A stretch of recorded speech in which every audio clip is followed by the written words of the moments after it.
Welcome to Piney Woods Farm. My name is Jessica and I'm the executive director here.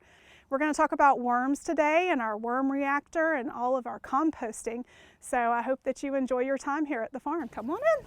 This is our continuous flow worm bin. It is about 5 feet by 10 feet large, and we will have thousands upon thousands of worms here. Yep, they're shiny, they're healthy. In here we have red wiggler worms. They're some of the best worms to create compost. We make sure that they stay moisturized, but not swampy wet. They like just the right temperature, just like we do. So this is our temperature gauge. We've learned in the wintertime when we have to wet it, we have to warm up our water. In the summertime, it's well water, so it's really cool. If the water is too cool in the winter, the worms may not survive it. But in the summertime, it gets super hot down here. So we will take all the hay off, we'll take the blankets off. We make sure we keep some really nice cool water to dampen them. And if it even gets really, really hot here in the south as it does in Georgia, we can take these boards off of the side of the barn so that more air can circulate through and keep it cooler. Look at him like looking at you. He's literally looking at you. These busy worms can create about 200 to 300 pounds of vermicast a week. They use the vermicast from the worms along with these mushrooms that grow right here on the farm. And that fungi. Leaves, stems, and droppings from these fluffy friends to create nutrient-rich compost for their crops. So these are the guys that are feeding the worms. These are our New Zealand white rabbits. You can't put hot manure like your dog or your cats or even cows or horses. I wouldn't put that on any of my worm bins. It falls down into our little bins.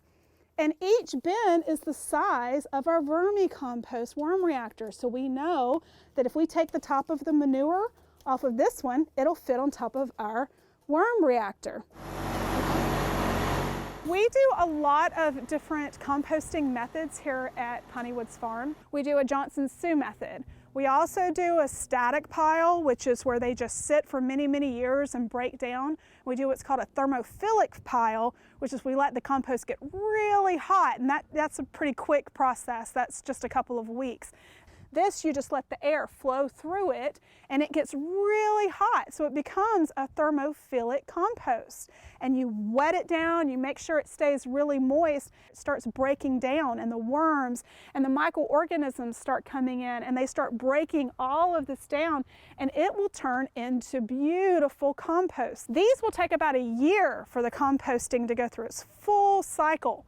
So you know it's good compost when you can squeeze it and it holds and you're not squeezing out tons of water. They create extracts and teas with bubblers.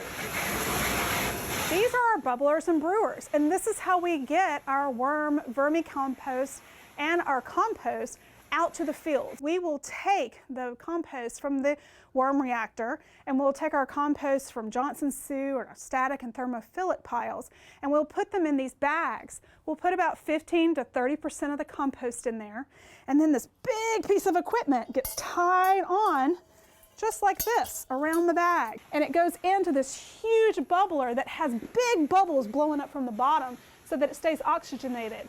Because you're growing microorganisms and you want to keep them alive and they have to have oxygen.